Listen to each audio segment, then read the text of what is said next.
Well, thanks, everybody. PK volunteered me to do this because he couldn't come. He and I were going to do this together. But it's really nice to be here because I haven't done something like this for quite a while. I've worked with a lot of the students who have visited the U.S., and I've spent a lot of time getting to know them and working with them one-on-one. And I think we've had a great time learning a bunch of things about remote sensing, radiative transfer, and retrieval algorithms. I've worked a lot with Kang-Young Baek, and there's quite a bit in here that he and I have gone through, and it's been really helpful to work with students. I've learned a lot, and hopefully they all have too. So I hope I get to meet more of you, and if you can come to the U.S., we'd love to have you at Goddard. So let me get started with my talk here. We have an unprecedented long record of total ozone data from the TOMS instruments going back to 1978. But originally, the TOMS instruments were not designed to measure total ozone for the ozone hole type of concerns that became prevalent in the 80s. They were meant to basically track stratospheric dynamics for numerical weather prediction. People were really interested in how the atmosphere behaved. And the picture here on the left was the very first picture of the ozone hole that PK and his colleagues made. This is back when PK was a contractor like I am. He put this together, and this is, I think, presented in Japan. You can see how far we've come here from that first image to a really interesting photo here on September 24th. It's actually my birthday. Everybody puts it up on the web. I kind of like that. Where the ozone hole did something very unusual again. It basically split into a dipole, and that's a really interesting sort of thing. It broke up quite quickly. So there's still some very interesting total ozone science. This is a great example of how you can learn more about dynamical things, and this has been modeled extensively. So I really wasn't sure what kind of background everybody had in here. I didn't know the audience that well. So I started off with something quite basic and then tried to quickly ramp up to some of the questions that we're working on when we're developing version 9. And then at the end, I've actually tried to put it together a bit and actually give you an outline of the algorithm. So it's not going to be quite an algorithm talk. It's going to talk a bit about a lot of the things that we are working on and that are important for our algorithm. So this is just a picture of ozone. It's a small little dipole. This is the molecule that has given all of us a lot to think about, both environmentally and physically and chemically. Ozone is present throughout the atmosphere. Most of it, of course, is in the stratosphere. 90% of it. Only a small amount of it is down in the troposphere. And we all know it absorbs ultraviolet radiation, which is very good for us because it prevents skin cancer to an extent. In the upper tropopause, ozone is a greenhouse gas. The middle upper troposphere. The middle troposphere ozone is a very important chemical species because it produces OH, which does a lot of scavenging of atmospheric pollutants. And down in the surface, of course, ozone becomes a pollutant. It's harmful to human health. So when we do total ozone measurement, we are measuring everything from the top of the column up even into the mesosphere, although I guess there's not terribly a lot up there, all the way down to the surface. But our sensitivity to the amount of ozone at the different altitudes depends quite a bit. It depends on the wavelength that we're using for our measurement, and it also depends on largely on the amount of Rayleigh scattering in the atmosphere. We'll talk about that some more. Because this work's been done for so long, it really is at a point with the total ozone measurement that the accuracy is really not our main objective anymore. I mean, this is a paper from 1984. Improving accuracy today is something that we continue to think about. But since this was done back in 1984, when the satellite data actually was in pretty good agreement, excellent agreement, actually, with the ground-based networks. There's really not a terrible amount more to do in terms of improving the accuracy. We're trying to improve different sort of things, provide more information to people with the version 9 algorithm, maintain the accuracy, and actually kind of think a little bit harder now about some of the things that we decided to do in earlier versions of the algorithm and where we didn't do them so well and we've chosen not to do them. And I'm talking here about certain types of corrections for aerosols and SO2. We're going to be leaving data out of the algorithm in the final level 3 gridded products where we think that our operational algorithm is not going to provide the best accuracy data that people would expect compared to the rest of the mission. So we kind of have a very high bar, and we're rethinking the future of this type of data set. I left these in from yesterday. I won't go through them, but I just wanted again to motivate that ozone is important not only because total ozone is important not only because of what we're measuring, the science of it, and the basically the algorithm science, which is kind of what we work on, but because there's so many users and so many applications for total ozone. It probably is one of the most widely used trace gas products, I'd say, today. The type of approach that we're using here, of course, is a backscatter ultraviolet measurement, and there's several others, but the other techniques here from space are largely profile measurements. And the BUV measurement is unique in its ability to get you the total column. Several instruments have been used to take these type of measurements dating back to Nimbus 7 TOMS. The approach has always been the same, but as the instruments have developed, we've done our best to add more spectral information, particularly in the modern instruments. And that's a blessing and also a bit of a curse, because it means we have to choose which ones we want to use, talking about the wavelengths, and also ensure that the calibration of whatever channels that we use is appropriate. So there's power with the hyperspectral instruments for total column ozone measurement, but there's also some power in the simplicity of the TOMS instruments. They performed remarkably well for what they were designed to do, and it's actually a pleasure to continue to work with data sets from as far back as the late 70s. It's just a map of or a graph of the overlap between the missions. So there's a variety of different total ozone algorithms, Davy and Mateer type algorithms that are pair-based algorithms, basically just using one channel that's not not absorbed by ozone. It's mostly reflected, and another channel that is more strongly absorbed by ozone, and so kind of an on-off feature of your spectral absorption line is what we're employing here. These have been back since the late 60s, and just recently we're departing from those for our total ozone measurement. Other people have done the spectral fitting type of approach, mostly for profiling, and there's just a list of several different algorithms. It's really a kind of an algorithm soup.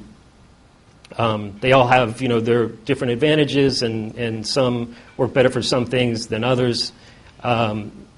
And finally, we have the optimal estimation algorithms, and this is what we're going towards with version 9. And I talked about this yesterday, and Jean gave you a brief review of the optimal estimation technique.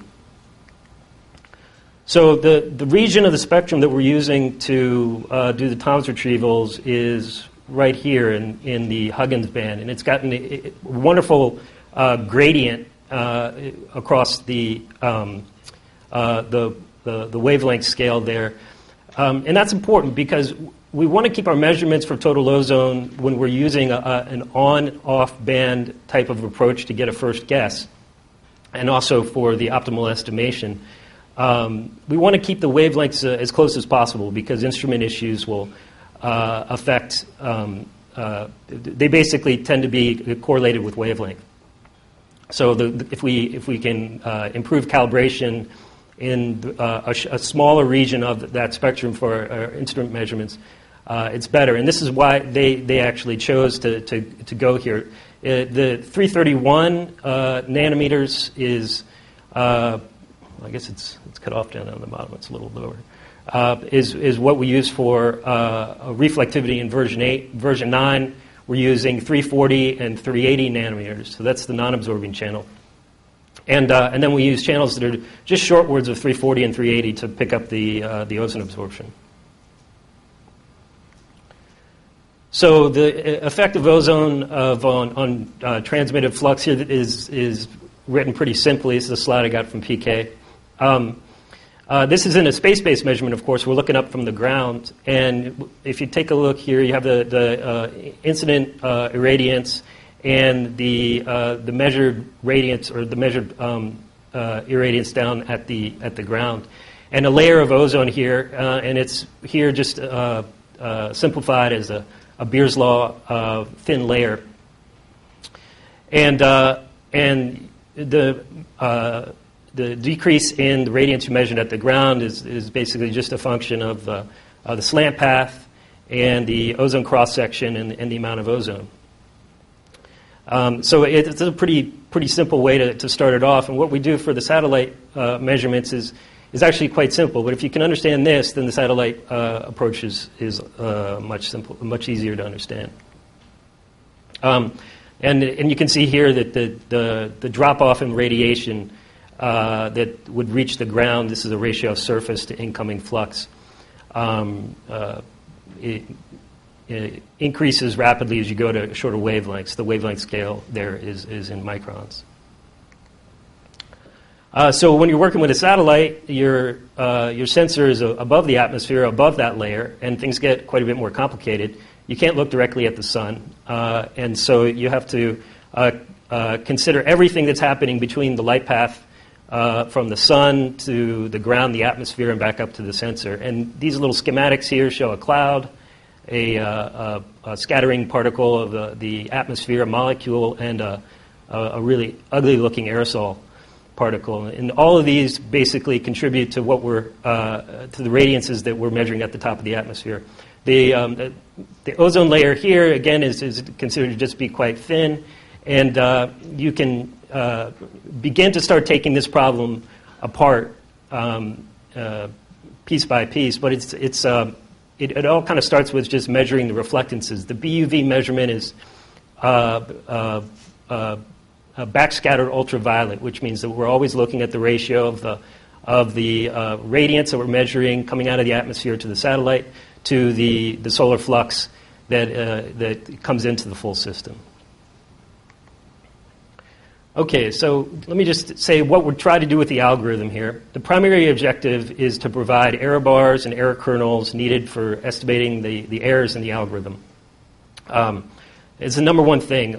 Users for a long time have asked us for information about the uncertainties in the retrieval, and you can't really blame them. They're trying to put these total column measurements into simulation schemes, trying to compare the total column to other instruments.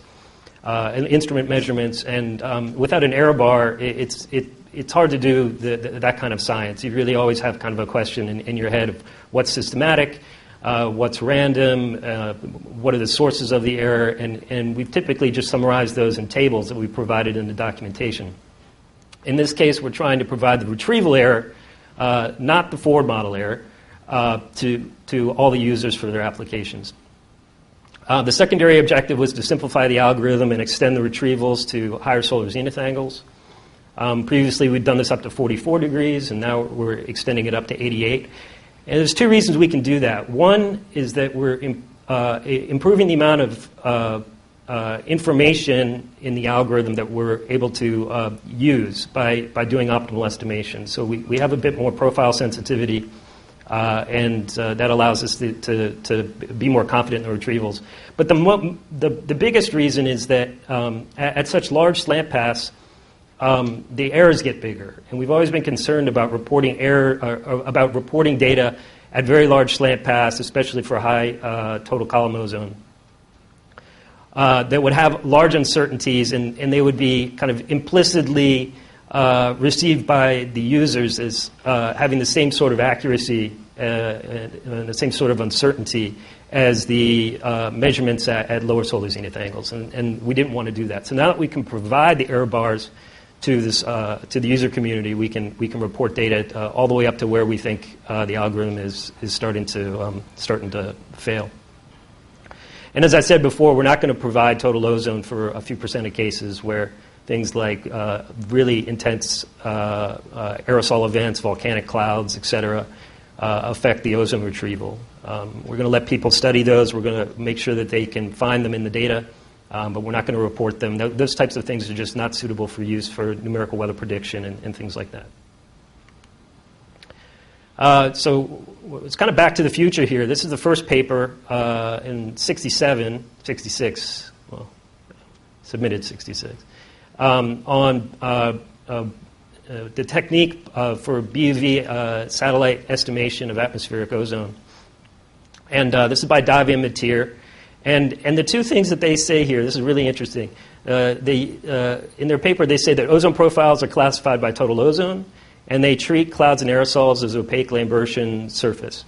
In V9, we're doing exactly this. So it's really quite remarkable that these two guys, really the fathers of the Tom's algorithm, had the foresight and thought about the problems enough to establish a foundation that we have today. So I'm going to talk a little bit about these two core elements of the Tom's algorithm, and you'll see why it's so crucial.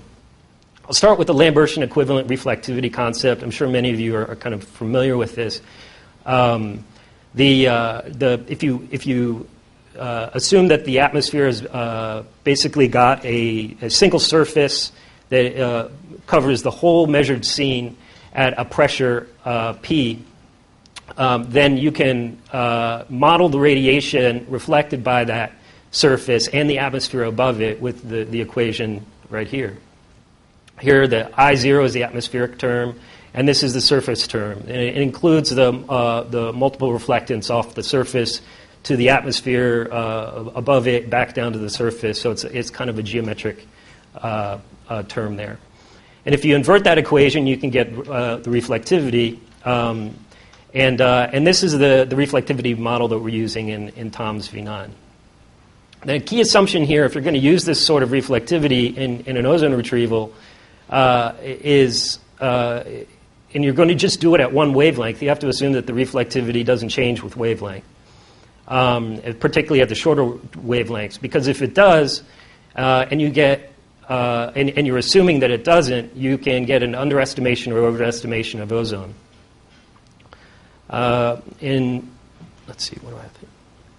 Yeah, the other thing that's really important about the reflectivity model that we're using in V9 is that this concept, this Lambertian equivalent reflector concept, is used to include sea glint. It's used to include the aerosol, the differential scattering and absorption of aerosols with wavelength. And also we use this for clouds. And the thing that's really important now is to add another element to this so that we don't introduce errors when we use this everywhere for aerosols, clouds, and sea glint. So the issues with the LER model is that, as I said, that you have non-Lambertian surfaces in reality, and they vary with wavelength. I mentioned something about sea glint. You basically get more reflection at the longer wavelengths than the shorter ones. And that's largely due to Rayleigh scattering because of the diffuse light coming off of the ocean. And you also have variation in aerosol absorbing optical thickness with wavelength. So the one problem with LER when you're using this to model clouds is that you have transmission through the clouds. And the LER assumption is one of the key parts of it is that you're assuming that the clouds are entirely opaque. So it's a simplification, but it works remarkably well. The first two bullet points here can be taken care of by allowing the Lambertian equivalent reflectivity to vary with wavelength. And you can do that by taking measurements from your sensor at two wavelengths where there is little ozone absorption. and then extrapolating, using those 2 points, those 2 reflectivity values, to extrapolate to the shorter wavelengths. The strengths of doing this type of modeling is that you just need one parameter to model a variety of different things in the atmosphere. The spectral dependence of Rayleigh in particular.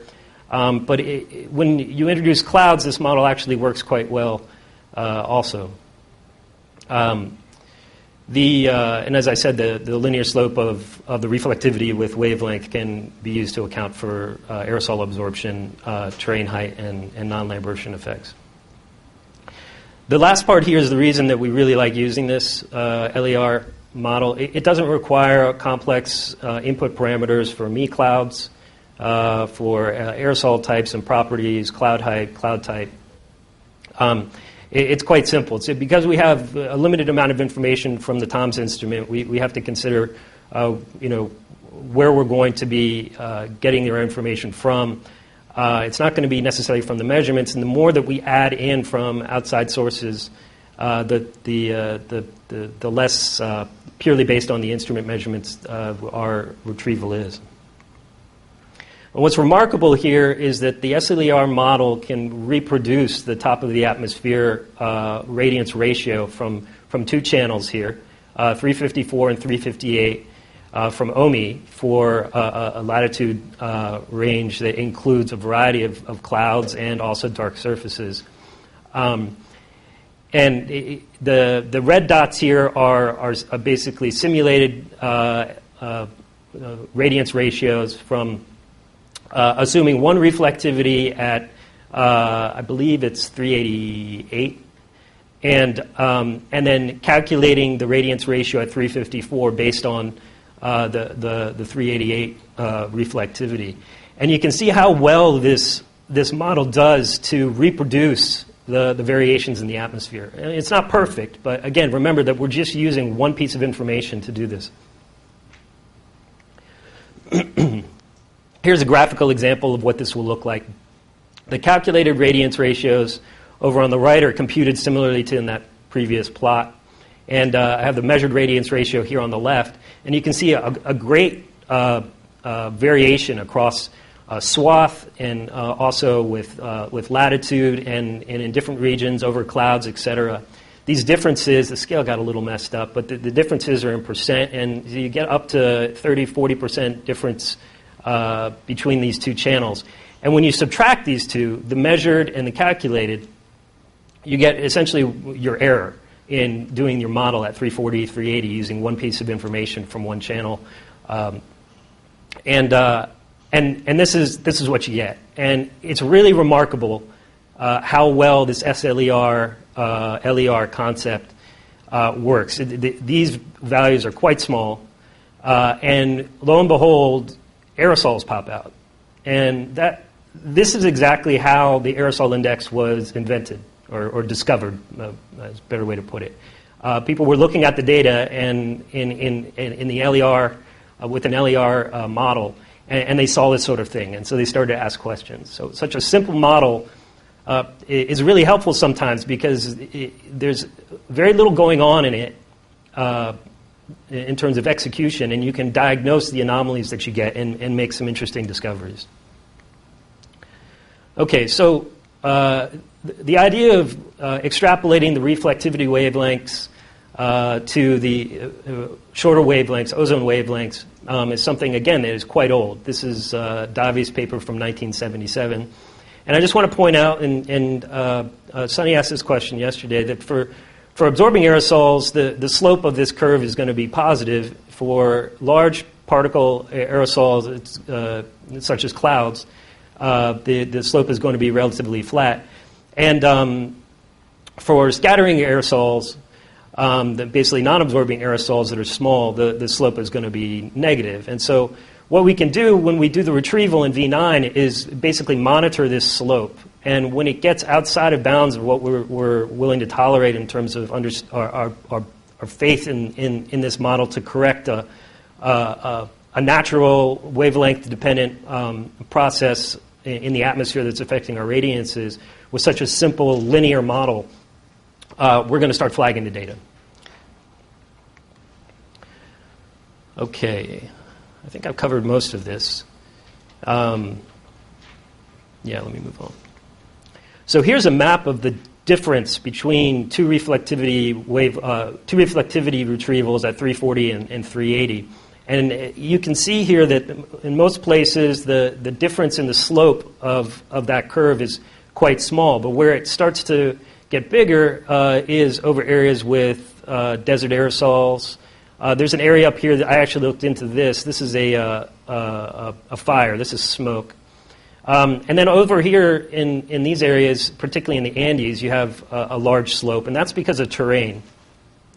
The S in SLER means simple. What we're doing is putting the bounding surface not at the cloud pressure or the terrain pressure, but actually all the way down at 1 atmosphere. And it seems like it shouldn't work, but as we'll talk about later today in the cloud session, it actually works better than just about any other model for predicting 340, 380 radiances using just a small amount of information. And you can actually throw as much information as you want into a me calculation, and this model still works remarkably well, the 1 atmosphere model. Now the problem is that if you assume it's 1 atmosphere and you have a mountain, you're ignoring a big chunk of Rayleigh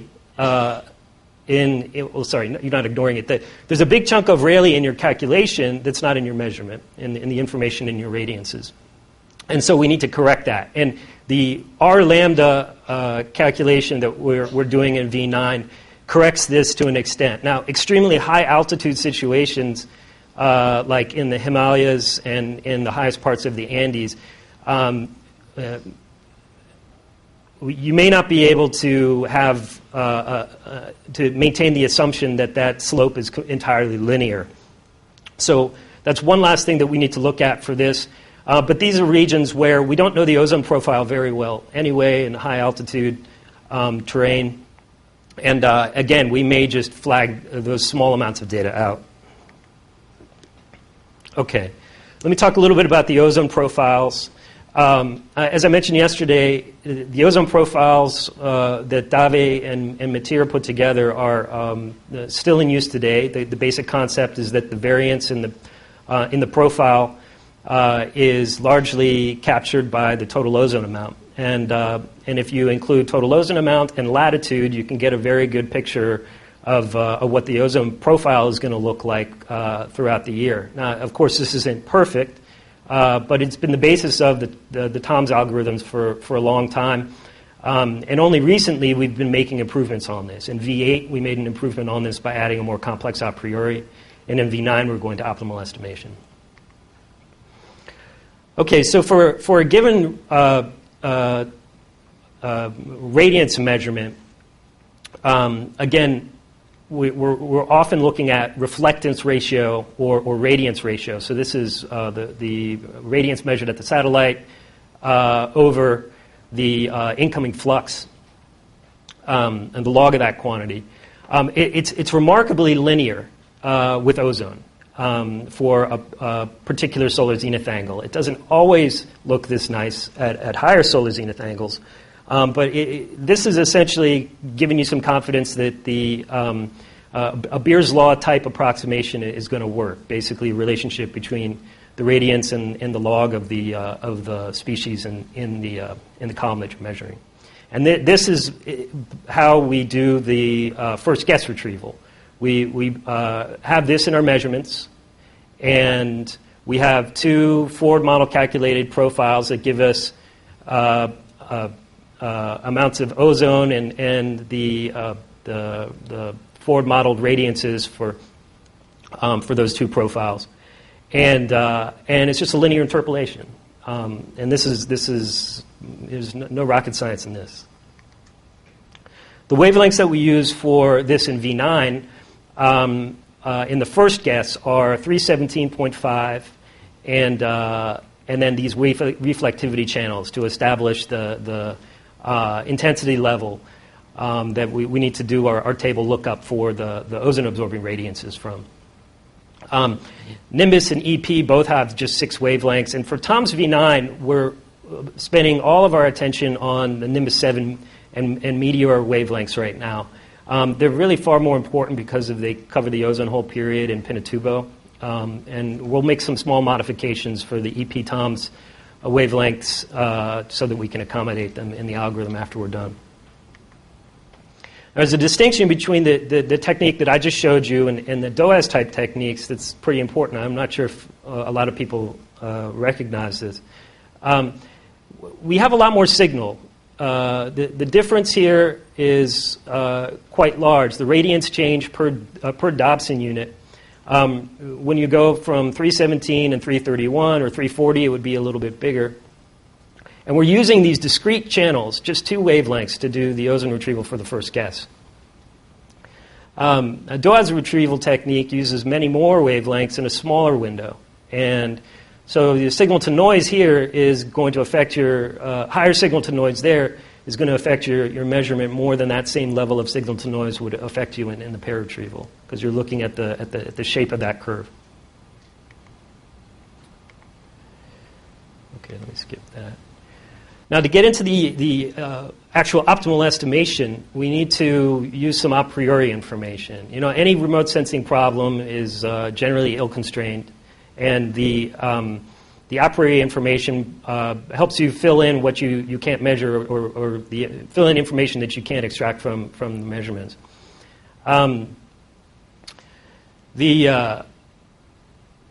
There are techniques that don't require aerosol optical thickness, AeroNet, for example. They don't require a priori.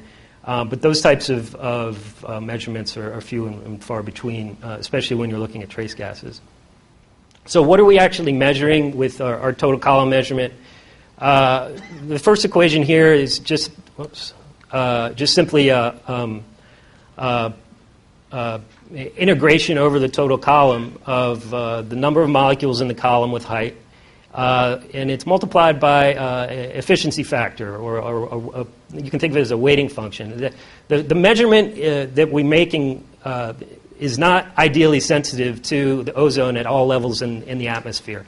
It's more sensitive to ozone in the stratosphere than it is down in the troposphere, for example.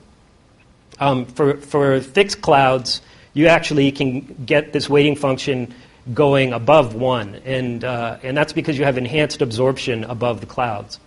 And if you're concerned about what you're actually measuring, you want to start looking at the difference between the true column and the actual column, and that's written out here. The true column, of course, would have no weighting function, and the retrieve column does.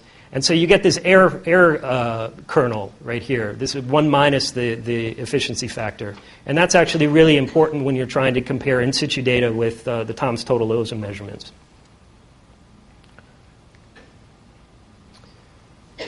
I think I'll skip this one.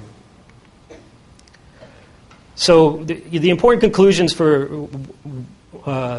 what we're doing in V9, and basically any remote sensing technique, for ozone here from BV approach, is that we have some missing information that we can't get at, and we need to fill that in. We can provide that information, or we can provide a retrieval that doesn't have that information, but most people aren't concerned about that.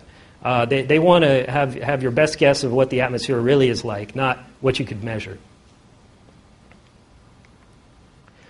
So a little bit about the algorithm itself. This is kind of a schematic figure talking about, I'll talk here about the forward model, the inverse model, and what goes in and out of those. The forward model, we have a measurement vector, which is y. These are instrument radiances. And the forward model is f, and x is the state vector, the ozone amount, the ozone column. And our forward model in this case is a radiated transfer model like VLIDORT or TOMRAD. Right now we're using TOMRAD. We're going to switch over to VLIDORT once we finish constructing the new ozone profiles. And the forward model also gives us our Jacobian. We take the assumed profile, put that through the forward model, and that gives us our estimated radiances. And then we put the estimated radiances, compare estimated radiances from the forward model and from our measurements in the retrieval algorithm via the inverse model to get an estimated column. The inverse model is not always perfect. You have to use some a priori information, and well, I'll just leave it at that. So the Tom's V9 algorithm basically is broken down into 3 steps. Step 1 is to calculate LER with the R lambda assumption that I described, and also to calculate the first guess ozone using the simple relationship between ozone and radiance or log radiance. In step 2, we do the optimal estimation retrieval that Jean is giving you a lot of information on. And in step 3, we apply a correction for clouds, and it's actually quite small. So this is just to summarize, the step 1 calculation uses this equation here from Dave, and extrapolates reflectivity calculated at 340 and 380 to the shorter channels. And we use reflectivity at 317 in the first guess to look up we use reflectivity retrieved in the first guess at 317, along with information from the measurements for 317 that are sensitive to ozone, and do a linear interpolation to get total ozone. So in this case, you had a 275 DU and 325 DU table profile, and we've just come across and grab the total ozone value out of that. The step 2 part of the retrieval is optimal estimation. With TOMS, we're using 3 channels that have ozone sensitivity. It's interesting to point out here that we used to use this one for reflectivity, and in V9, we're going to be using 331 for its ozone information. 312 is very sensitive, 317 is pretty sensitive, and 331 is much less so. And what's really nice about using these 3, it's great that it worked out that this is the ones that they picked, because they weren't thinking about optimum estimation back in the day. That at low solar zenith angles, you can get most of your information from 312 and 317. You don't get much from 331 at all, because the sensitivity is so low. And as the slant path increases, either because you get more ozone or because you go to higher solar zenith angles, or both, you start to actually get information about different parts of the total column from these 3 channels. And the way that information is used to get your total column estimate, or profile actually, is what we're retrieving, is all part of the optimal estimation piece here, and I'm not going to go through that. We use a dynamical a priori or a static a priori. We're experimenting with both of these right now. There's some advantages for static and dynamical. Dynamical is going to allow you to capture the short-term variability a bit better, because the a priori is going to change for each scene as a function of total ozone. The static a priori might be more appropriate if you're looking for things like trends. The retrieval provides a coarse layer, 11-layer profile that we integrate for total ozone, and the error bars that everybody was after for the past 10 years. I can't tell you how many times I got emails from people asking me what the error bars were on all of our data.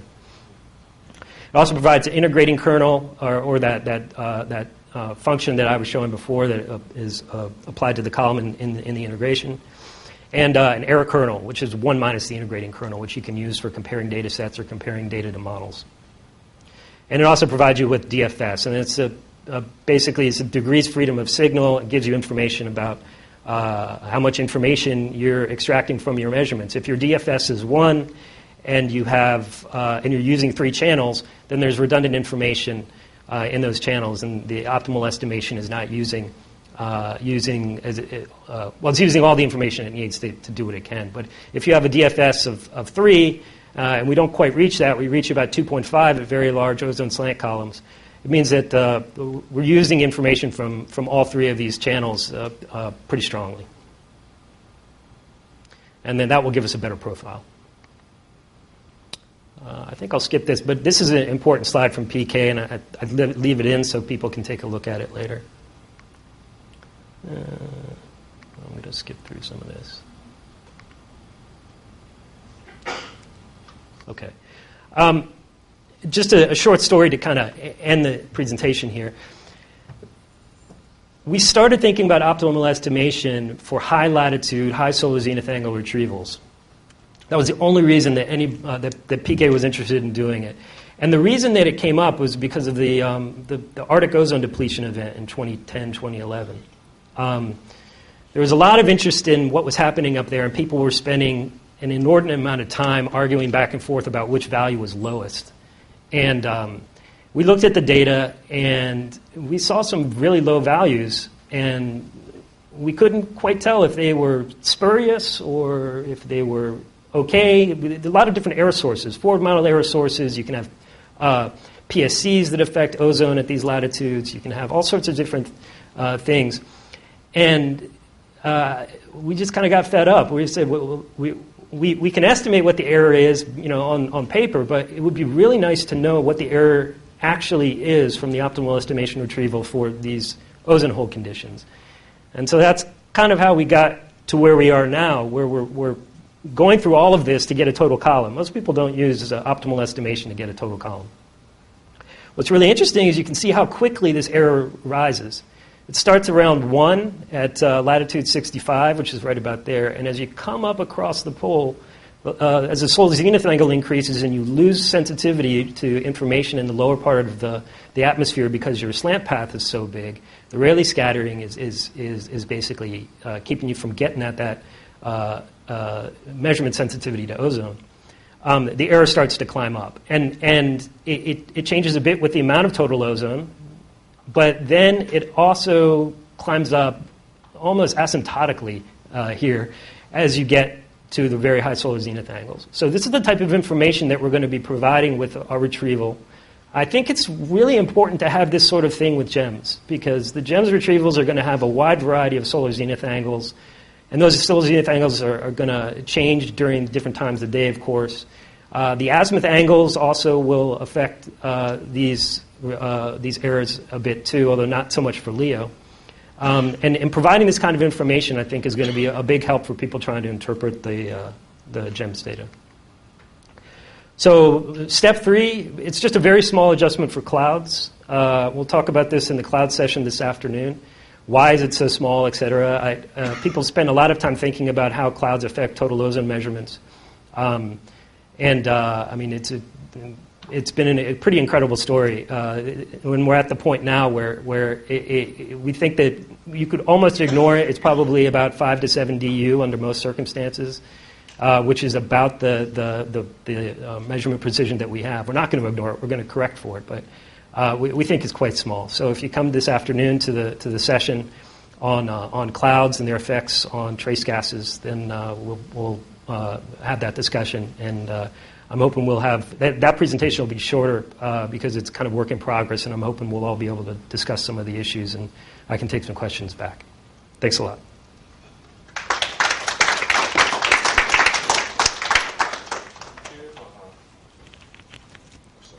Perfect timing. Any questions today?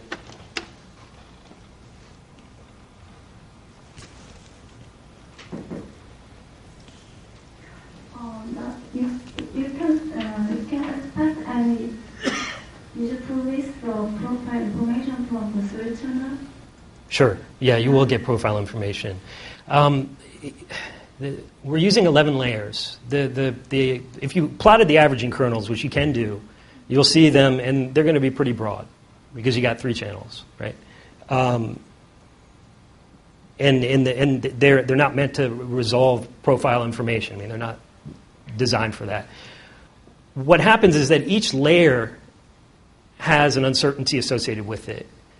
But when you do the math, the total column comes out where a lot of those errors cancel. So you will get profile information for just 3 channels, but it won't be as good as you would get clearly from a retrieval with a lot more channels. It'll be interesting to take a look at how good it is. I see some things that look quite good. In other places, it doesn't look as good. It's because basically you have your a priori entering in. So maybe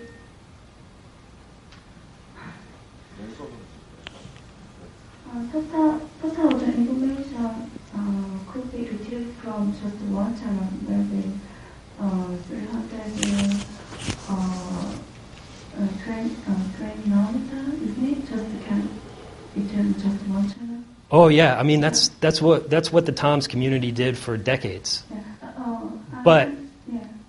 when you start to get large slant columns, you start to lose sensitivity, right? And in your algorithm, you can design the retrieval to switch to longer channels that still have ozone sensitivity. The problem is you get discontinuities. So we decided to just put all three in at once and let the optimal estimation, using the Jacobians and the a priori, basically decide how to extract that information. And it's a lot more smooth. It's a lot simpler. So that's why we're using three. I have one more question. Sure. In my understanding, I want the question can work well when the relationship between reflected and wavelength is just linear, isn't it? That it could be work well when the relationship between wavelength and the reflected is non-linear. You certainly can have that. And in those cases, we're going to say, okay, we're not going to correct it with this method. You can put in as complicated a correction as you want. The more complicated you make it, though, the more you start to pick up other things. You can pick up some of the information from the ozone. You know, we're using two channels, discrete wavelengths, and there's curvature that's nonlinear. So the less linear, or the more nonlinear we make it, the more we risk taking information out when we don't want to. So what we're going to do is use the linear assumption. We're going to monitor that and do the studies of it. I mean, we're doing the error analysis studies of this right now.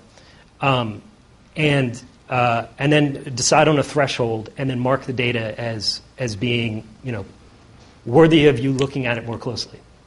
Yeah. Thank you. Your comment? Sure.